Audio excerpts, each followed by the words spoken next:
Assalamualaikum warahmatullahi wabarakatuh.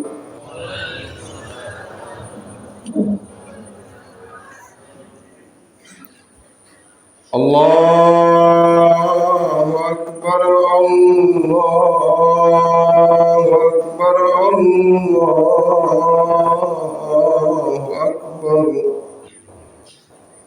Allahu Akbar, Allahu Akbar, Allahu Akbar. Allahu Akbar, Allahu Akbar, Allahu Akbar. La ilaha illallah, Allahu Akbar. Allahu Akbar walillahil hamd. Alhamdulillahi rabbil alamin. Allahumma salli wa sallim ala sayyidina Muhammadin. Asyhadu an la ilaha illallah wa asyhadu anna Muhammadar Rasulullah. Ayuhan nas ittaqullah. A'udzu billahi minasy syaithanir rajim. Bismillahirrahmanirrahim. Qad aflaha man zakkaha wa qad khaba man dassaha.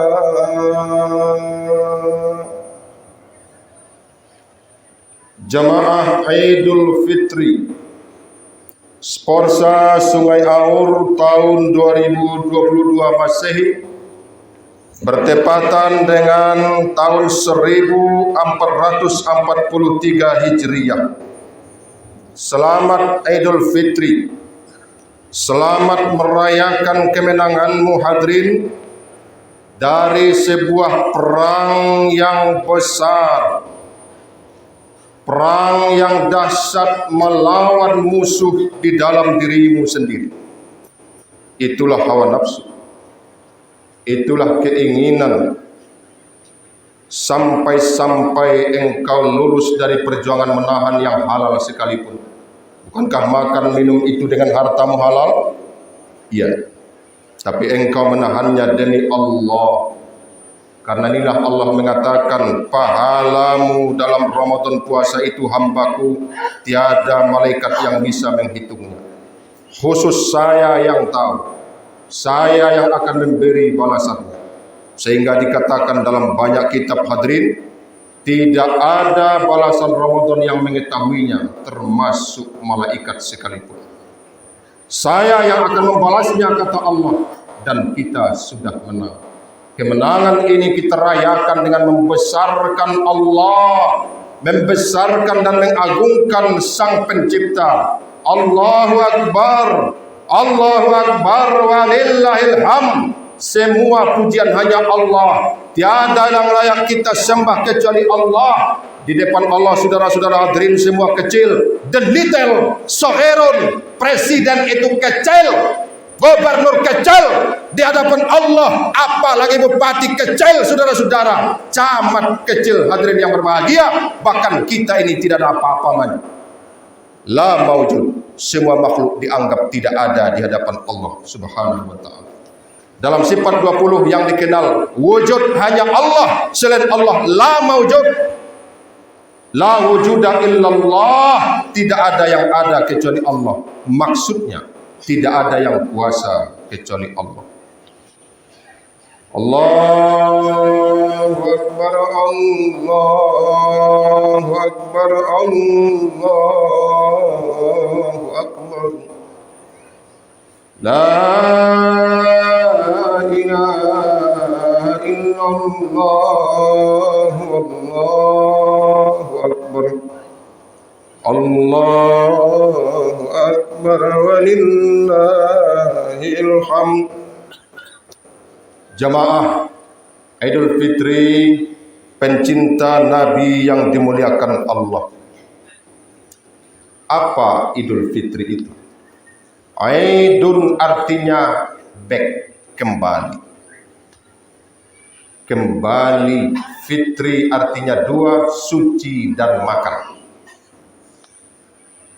Fitrun, suci.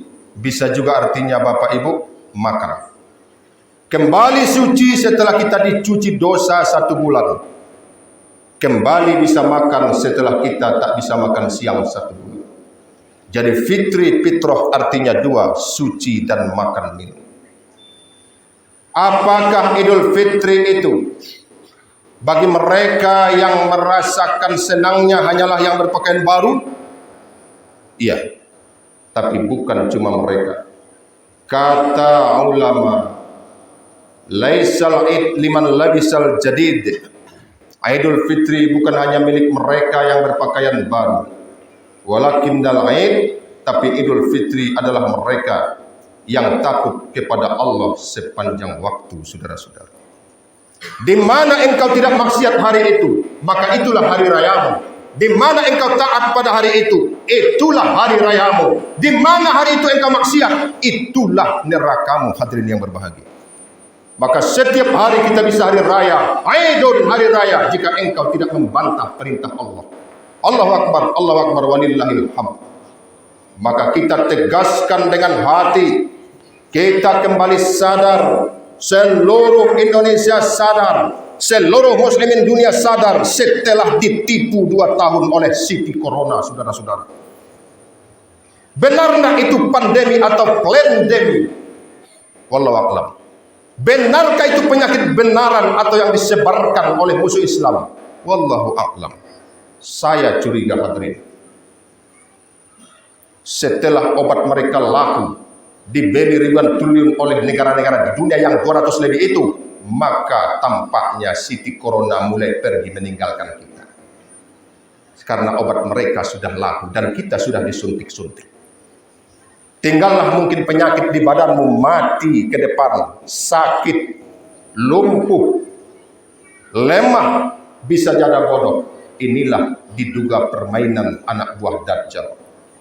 Apa kata Rasulullah? Sebelum Dajjal si mata satu datang, maka ada 30 Dajjal yang membodohi dunia.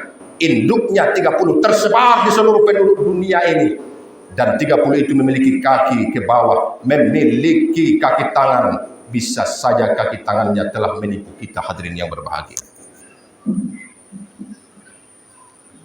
Allahu Akbar walillahil hamd. 2 tahun 2 kali Idul Fitri, hampir saja seperti Bang Toib, 2 kali Ramadan, 2 kali Lebaran. Saya pikir memang sudah mirip dengan lagu Bang Toib. Kita tidak bertemu dengan sanak saudara lengkap karena tidak boleh pulang dari rantau. Kita dilarang berkumpul dengan ibu kita sekalipun dengan alasan, nanti kau pulang, kau sebarkan virus pada ibu bapakmu, bukankah kau zalim dan jahat? Masuk akal pula terasa. Rupanya anak buah Dajjal pun menipu kita, sudah tertipu awak. Belum lagi Dajjal asli yang menipu. Apa tujuan mereka dengan semua itu, hadirin? Adalah tes uji coba. Bisakah dunia ditipu? Ternyata bisa. Bisakah mereka yang umur 80 tahun, 70 tahun ditipu? Iya. Bisakah mereka yang rajin ke masjid, yang rajin sujud ditipu? Iya. Justru pengurus masjid kadang, renggang 1 meter, jangan rapat, renggang 1 meter. Nabi mengatakan, rapatkan dan luruskan sopmu. Baru sebagian kita tertipu, renggangkan dan jarakkan sopmu. Bukankah ini tipuan, hadirin yang berbahagia? Di akhir zaman, kata Rasulullah, akan muncul pemimpin-pemimpin yang berkhianat tapi dituduh amanah, yang pembohong tapi dituduh benar. Yusaddiqu bihal kadzib. Si pembohong asli dikatakan dia benar, si benar dituduh si bohong. Berapa banyak hari ini yang dipenjara orang-orang benar, berapa banyak menyebar bebas melintas orang-orang yang berbohong kepada kita hadirin. Allahu Akbar, Allahu Akbar, Allahu Akbar.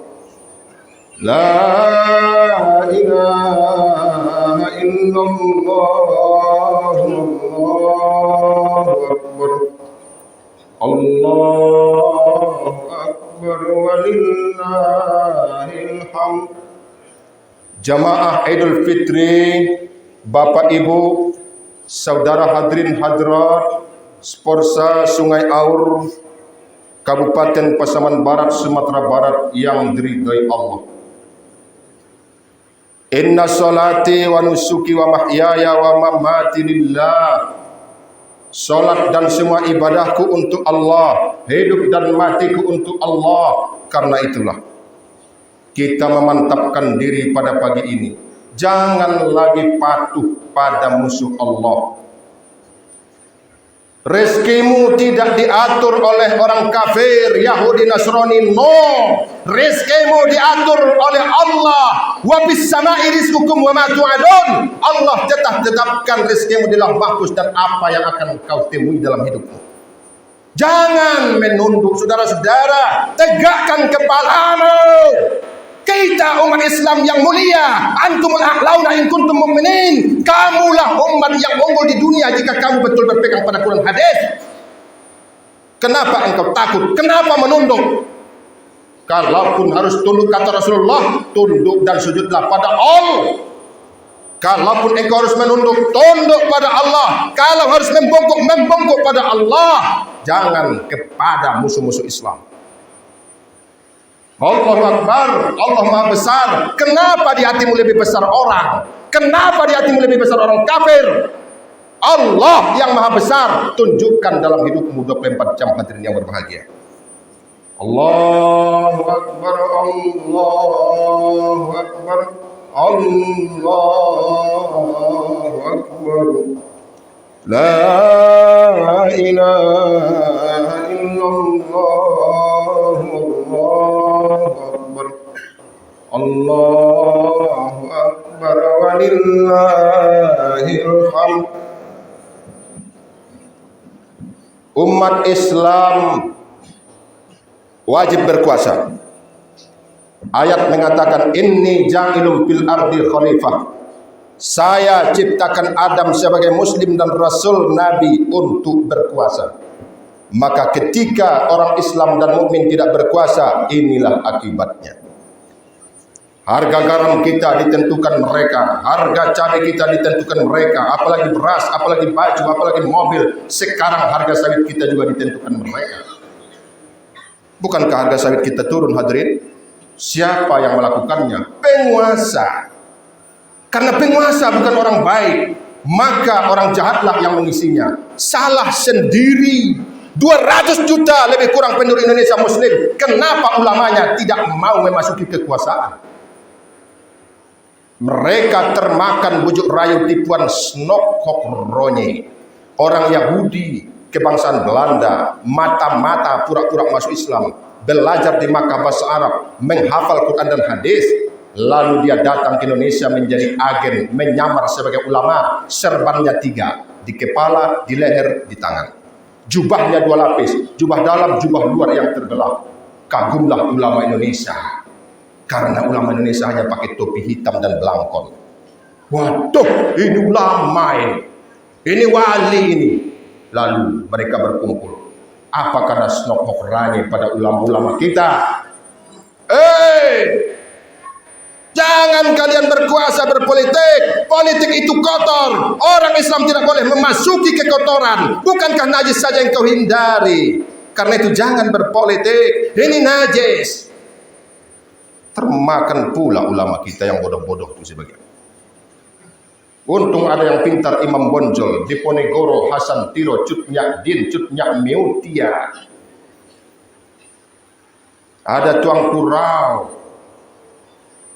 Ada Siti Manggopo. Ada ulama-ulama di Jawa, Hashim Asy'ari, Ahmad Dahlan, Mereka sadar ini tipuan ini. Bukankah Nabi penguasa, kepala pemerintah dan kepala negara di Madinah? Kalaulah kekuasaan itu tidak boleh, kenapa Nabi berkuasa? Bukankah Abu Bakar khalifah? Arti khalifah itu sekarang presiden, perdana menteri. Bukankah Nabi panglima, jenderal perang, 27 kali perang? Umar khalifah presiden. Kenapa dia larang kita berkuasa? Ternyata tujuan Sunok Okranya adalah agar orang jahat berkuasa. Belanda yang mengatur kita. Maka kakek saya dan kakek kita kerja rodi di Sungai Aur dahulu. Ini cerita kakek saya Abdul Manan bin Jamanoh. Setiap sekali sebulan harus menyetor blasting. Harus bekerja, kalau tidak dihukum. Karena kekuasaan di tangan kafir Belanda. Kenapa Muhammad hijrah dari Makkah ke Madinah, hadirin? Bapak Ibu yang saya cintai karena Allah. Karena di Makkah Nabi tidak berkuasa, lalu dia diludahi, dilempar dengan usus unta, kotoran-kotoran kambing.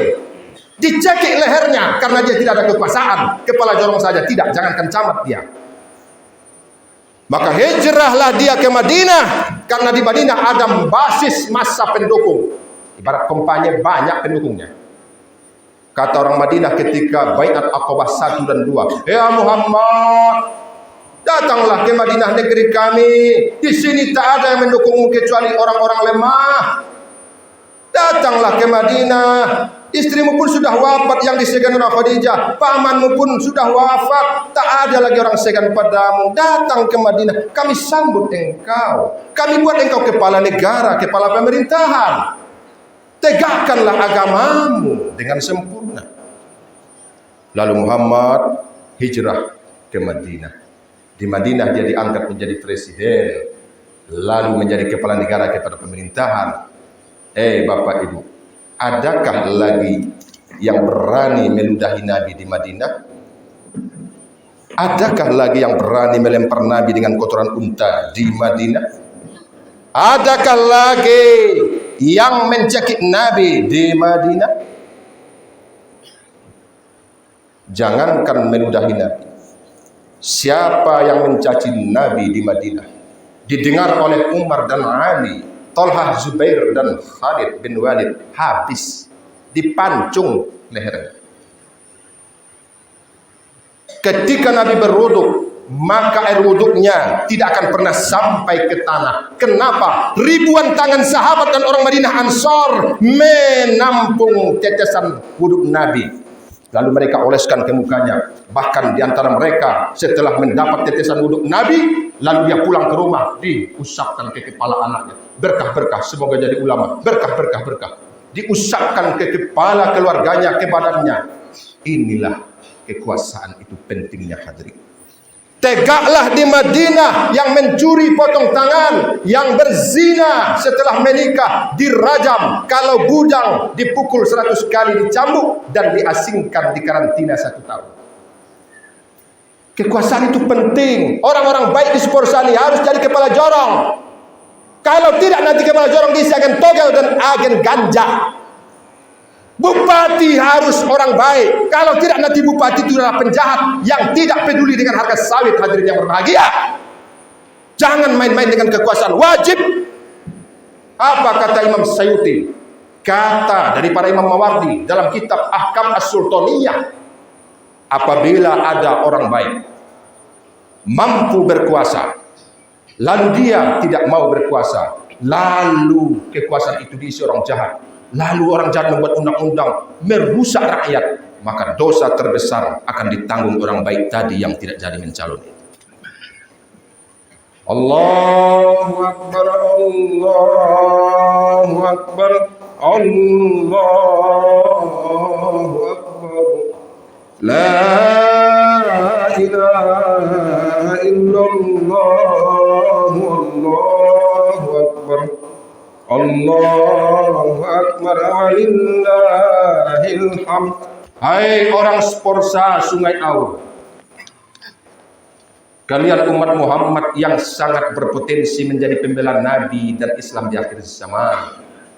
Kita telah memasuki era akhir zaman, menunggu Dajjal dan Imam Mahdi dan Nabi Isa alaihissalam. dunia akan makin kacau, yakinlah. Harus ada kalau bisa setiap rumahmu jenderal. Setiap jorong kalau bisa di Sungai Urni harus ada satu jenderal di kepolisian dan di TNI. Kalau tidak nanti jenderal-jenderal itu akan diisi oleh mereka musuh-musuh Islam. Harus ada setiap rumah insinyur, harus ada pedagang yang kaya. Kalau tidak nanti pedagang jalur distribusi barang, produksi diisi oleh asing dan asing. Habis kita dibuat. Tahu tidak apa kerja Muhammad umur 8 tahun sampai 40 tahun? Berdagang. Berapa tahun Nabi melakoni Rasul? 23 tahun. 13 tahun di Makkah, 10 tahun di Madinah.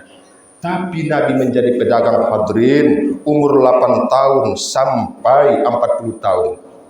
Sama dengan 32 tahun Nabi menjadi pedagang. Dia nikahkan putrinya kepada Utsman, pedagang. Dia nikahi istri tercintanya Aisyah yang ada di lagu itu. Aisyah. Dinikahinya Aisyah. Siapa Aisyah? Putri Abu Bakar, pedagang. Dinikahi Nabi wanita janda terhormat Khadijah radhiyallahu anha. Siapa Khadijah? Pedagang. Lalu kenapa hari ini perdagangan dikuasai oleh mereka asing? Karena itulah kita harus menjadikan cetak anakmu pedagang. Bukan cuma 2-1 jorong pedagang yang kaya, setiap rumah. Kalau tidak dijual mereka nanti kampung kita. Harus ada setiap rumah juga ulama. Anakmu 8-10, 1 cetak ke pesantren. Karena dia nanti akan mengajari kakak adiknya menuju akhirat. 1 anakmu jenderal, 1 dokter, 1 guru, 1 dosen, 1 ulama, 1 pedagang. Masya Allah, Islam akan jaya insya Allah 10-20 tahun lagi. Amin amin ya rabbal alamin. Allahu Akbar, Allahu Akbar, Allahu Akbar. La ilaha illallah, Allahu Akbar, Allahu Akbar, walillahil. Kaum muslimin, calon-calon ahli surga yang dimuliakan Allah, nikmatilah suasana lebaran. Sudah 2 tahun kita agak sepi, sekarang pulang banyak orang dari rantau. Berkumpullah dengan bapak ibumu, saudara handai tolan. Salamilah ibumu, cium tangannya, cium kepalanya. Sayangilah ayahmu. Dia bukan melahirkanmu, ya. Ayah bukan menyusukan saya, tapi ayahmu lah yang mencari makan agar ada air susu yang kau membuat besar badanmu. Rumah yang kau tinggal itu adalah hasil tangan ayah. Maka ayah dan ibumu sama hadir. Derajatnya nanti hanya beda pada saat dia hamil, melahirkan dan menyusukan. Selebihnya ayahlah yang umum. Karena itu anak tidak dibangsakan pada ibunya dalam Islam, tapi nasabnya pada anak. Jangan remehkan ayah. Tangan yang dulu melatih dan mengajarimu untuk berjalan, kenapa sekarang setelah dia stroke tidak kau tuntun untuk berjalan? Orang yang dulu memakaikan baju hari raya, ketika kita kecil ayah dan ibu memakaikan baju kita, tapi sekarang setelah dia stroke dan sakit kau tidak belikan bajunya, jangankan memakaikan. Apa? Allahu Akbar, Allahu Akbar, Allahu Akbar. La ilaha illallah, Allahu Akbar, Allahu Akbar, walillahil hamd. Tidak cukup hanya kau salami, wahai kita anak-anak. Harus kau cium tangannya. Ulama-ulama banyak mencium kaki ayah. Jangankan ulama, saya lihat di YouTube. Polisi dicucinya kaki ibunya lalu dia minum air. Kenapa kita kalah dengan mereka? Tentara, begitu dia lulus datang ibunya dirangkul, diciumnya kakinya. Hadirin, kenapa kau kalah dengan mereka? Hati mereka keras, iya, tapi lembut. Beratus-ratus di YouTube videonya polisi dan tentara lulus itu mencium kaki ayah ibunya. Kenapa engkau yang masih hidup dan sehat, ayah ibumu masih ada, tak pernah kau cium kakinya? Lalu kau berharap nanti anakmu soleh berbakti? Tidak. Sekali lagi tidak, hadirin. Apabila engkau tidak mencium kaki ayahmu dan ibumu, tidak akan pernah anakmu mencium kakimu. Apabila engkau tidak pernah mencium kepala ayah dan ibumu, jangan harapkan anakmu akan berbakti serius kepadamu. Balasan pertama yang datang kepada anak yang leceh pada ibunya adalah anaknya pasti ada satu yang durhaka. Saya bukan cuma sekali setahun mencium kepala ayah saya, karena cuma tinggal ayah saya. Tadi malam juga saya cium kepalanya. Kenapa? Saya tidak ada kalau tanpa dia secara syariat. Saya dari tulang sulbinya dirunut ke atas dari Adam. Adam diciptakan dari Nur Muhammad. Nur Muhammad diciptakan Allah dari tidak ada menjadi ada. Maka kita ini rantai dari sulbi ayah kita. Kenapa tidak engkau hargai dia? Selepas ini hadirin, salami, cium kakinya, minimal kepalanya. Rasakan 11 bulan ke depan hidupmu penuh berkah. Lihat anakmu yang tadi nakal melawan membentakmu, nanti dia akan menirumu, lembut padamu. Ayah saya juga lembut pada ayahnya, kenapa saya tidak? Tapi kenapa anakmu jauh? Ditelepon supaya pulang, tak pulang, padahal sudah boleh mudik, dia tak pulang juga, karena dia tahu ayahmu tinggal satu kampung denganmu, satu kecamatan denganmu, Bapak Ibu hadirin yang saya muliakan, tapi sekali seminggu pun kau tak tengok dia. Maka anakmu sekali setahun pun tak mau menengok kita. Kamar tadimu sudah, apa yang kau lakukan itu yang kau akan dapatkan. Allahu Akbar, Allahu Akbar, walillahil hamd. Maka Uwais Al-Qarni menggendong ibunya, lalu disuapi, lalu dia katakan, wahai ibu, apakah masih ada baktiku yang kurang? Kata ibunya, kau belum memandikan aku belum memandikanmu waktu kecil. Lalu dia mandikan ibunya, wahai ibu, ada lagi yang kurang. Dulu saya membedaimu waktu kecil, setelah dimandikan kau tidak membedai. Dibedai. Lalu apa kata ibunya? Nah, jika engkau ingin doaku, bawa aku naik haji, tapi harus kau gendong, tak boleh pakai unta dan kuda. Lalu Uwais Al-Qarni mikir, hadirin yang berbahagia, bagaimana menggendong ibunya yang berat. Lalu dia beli anak lembu umur 6 bulan. Dilatih setiap pagi setelah sarapan mendaki bukit membawa anak lembu ini. 6 bulan kemudian lembu ini besar. Akhirnya dia biasa saja karena setiap pagi dia bawa ke atas bukit. Akhirnya lembu itu sebesar ibunya. Akhirnya dia rasa pasti saya bisa menggendong ibu saya. Dibawalah ibunya ke Makkah. Lalu dia tawaf 7 kali. Setelah tawaf, turunkan saya anakku sayang, Uwais, turunkan saya, diturunkan. Dengarkan doaku nak. Diangkat ibunya di dekat Ka'bah tuh tangannya. Ya Allah, jadikan anakku sebaik-baik tabi'in. Muliakan dia dunia akhirat. Walau dia tak dikenal di dunia, buat dia selebritis di langit, viral di langit. Terbengong Uwais, apa maksud ibu ini? Tidak dikenal di bumi, tapi akan dikenal di langit. Lalu dibawanya pulang ibunya wafat. Apa yang terjadi? Abu Bakar merindukan Uwais. Setiap jamaah haji dari Yaman ditanya, adakah Uwais? Tidak ada. Wafat Abu Bakar, datang Umar. Umar akhirnya mencari-cari Uwais. Karena dulu ternyata Nabi pernah berpesan, wahai Abu Bakar Umar, nanti sebaik-baik tabi'in, murid-murid sahabat adalah Uwais dari Yaman, dari Qaran. Karena dia berbakti pada ibunya. Inilah doa ibu. Apa usaha? Dagang, tani, ternak, pegawai. Minta doa. Bagaimana supaya doanya tulus? Berbakti kepadanya hadirin. Satu saat datang seorang pemuda menggendong ayah dan ibunya 7 kali tawaf di Ka'bah. Lalu setelah selesai ditengoknya ada Umar. Oh, Presiden, Khalifah, ditemuinya Umar. Pak Presiden, maaf, ya ada waktu? Ada, kata Umar. Ini ayah saya, ibu saya. Oh, ada abuka, wa umuka. Ya. Pemuda itu mengatakan, sudah saya gendong 7 kali tawaf. Sudah saya gendong 7 kali tawaf.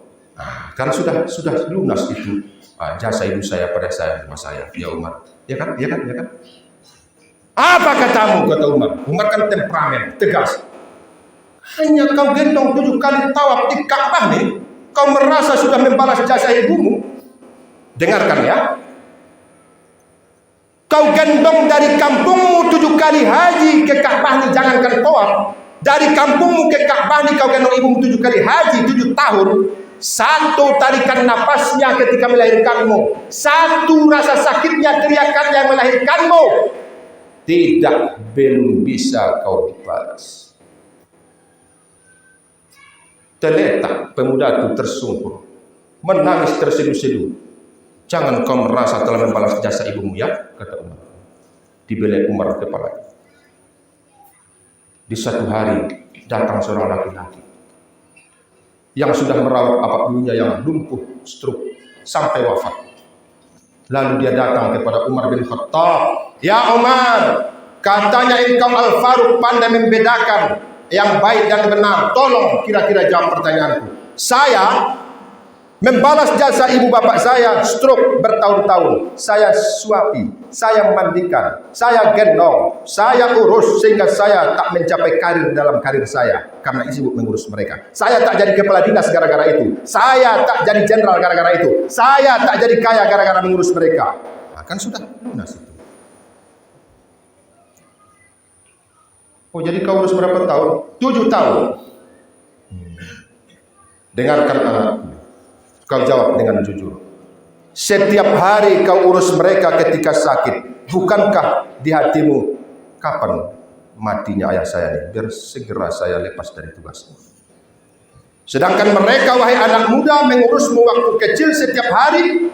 Di hati mereka, bagaimana anakku supaya panjang umurnya dan besar? Mana imbang itu, kata Umar. Kau setiap hari mengurusnya berharap dia segera mati, sedangkan mereka dulu mengurusmu berharap kau panjang umur, besar dan berhasil. Menangis laki-laki di hadirin. Mari kita renungkan Bapak Ibu yang memuliakan. Selamat Idul Fitri 2022 Masehi 1443 Hijriah. Tiada ridho Allah kecuali dalam ridho ayah ibumu. Ridho Allah firidul walidain wa suktullah bisuktihima. Sayangi mereka, bakti pada mereka, dunia akan tunduk kepada.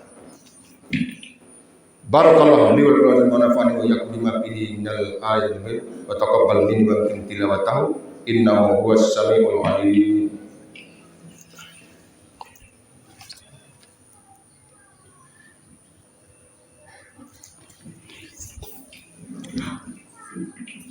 Allahu akbar, Allahu akbar, Allahu akbar, Allahu akbar, Allahu akbar,